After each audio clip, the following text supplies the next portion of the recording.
50,46,000 bogus billing કૌભાંડમાં ઇકોસેલને મોટી સફળતા મળી છે। બોગસ બિલિંગ કૌભાંડનો ભાંડાફોડ કરતા પોલીસે ટોળકીના મહત્વના સાગરીત હાર્દિક રમેશ ગુરિયાની ધરપકડ કરી છે। સુરતમાં ₹50,46,000 બોગસ બિલિંગ કૌભાંડનો ભંડાફોડ કરતા પોલીસે ટોળકીના મહત્વના સાગરીત હાર્દિક રમેશ ગુરિયાની ધરપકડ કરી છે। હાર્દિક એક ખાનગી બેંકમાં સેલ્સ એક્ઝિક્યુટિવ તરીકે કાર્યરત હતો, પરંતુ તેના પર આર્થિક ગેરરીતિઓમાં સામેલ થવાનો આરોપ છે।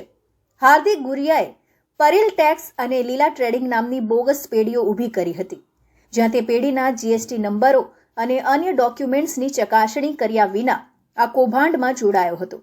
આરોપી ટોળકીને એવા લોકોના ડોક્યુમેન્ટ્સ પૂરા પાડતો હતો જેનાથી બોગસ બેંક ખાતાઓ ખોલાવી શકાય।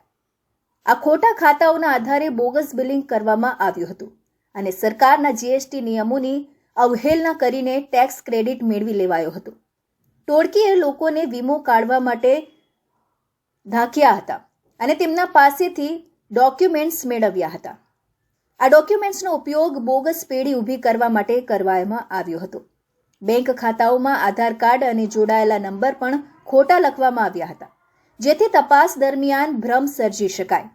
સુરત ઇકોનોમિક ક્રાઇમ સેલના એસીપી જીએ સરવૈયાના કહેવા પ્રમાણે આ કૌભાંડ ટોળકી સરકારને મોટી આર્થિક ખોટ પહોંચાડવા માટે રચનાત્મક રીતે આચર્યું હતું।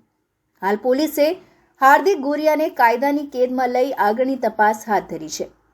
આ કૌભાંડમાં અન્ય કેટલાય સાગરીતોની સંડોવણી હોવાની શક્યતા છે અને ટોળકીના મુખ્ય સૂત્રધારને પકડી પાડવા માટે સઘન તપાસ ચાલી રહી છે। બોગસ બિલિંગ અને ખોટી ટેક્સ ક્રેડિટના દાવાથી સરકારને ₹50,46,000 આર્થિક નુકસાન પહોંચાડવામાં આવ્યું છે। સુરત શહેર ખાતે ઇકોનોમિક જે સેલ છે તેની અંદર એક જીએસટી ટેક્સ ક્રેડિટની ચોરી અંગેની ફરિયાદ દાખલ થયેલી, જે ફરિયાદની અંદર ફરિયાદીના જે જીએસટી એકાઉન્ટની અંદર ટેક્સ ક્રેડિટ જમા થયેલી હતી લગભગ 50 લાખ આસપાસ, તેની ચોરી કરી અને નુકસાન કરેલું એ બાબતની ફરિયાદ મળેલી, જે તપાસ અમો કરતા હોય, જેમાં મહેરબાન પોલીસ કમિશનર શ્રી અનુપમ ગેહલોત સાહેબ દ્વારા સતત માર્ગદર્શન હેઠળ સદર ગુનો ડિટેક્ટ કરેલ છે। એક ઈસમ એમને એરેસ્ટ કરવામાં આવેલ છે, જે એક્સિસ બેંકના sales executive business development executive Hardik Ramesh Guriya એમનું નામ છે। તેમનો રોલ આની અંદર જોઈએ તો પરિલ ટેક્સ અને લીલા ટ્રેડિંગ આ બે બોગસ બેંક એકાઉન્ટો ખોલાવ્યા અને એકાઉન્ટ હોલ્ડરોને વીમો ઉતારવો છે એવું ખોટી રીતનું માર્ગદર્શન આપી અને અભણ વ્યક્તિઓના આવા બોગસ એકાઉન્ટો ખોલ્યા અને એકાઉન્ટોની અંદર અન્ય ત્રાહિત વ્યક્તિઓના મોબાઈલ નંબરો એડ કરવામાં આવ્યા અને જે બેંકની પાસબુક, ચેકબુક, એટીએમ બુક આ બધી વસ્તુઓ અન્ય વ્યક્તિઓને આપવામાં આવેલ છે, જે બાબતે આ ઈસમની ધરપકડ કરવામાં આવેલ છે અને એમના રિમાન્ડ મેળવવાની તજવીજ કરવામાં આવેલ છે। આગળની તપાસ અગ્રેસર છે।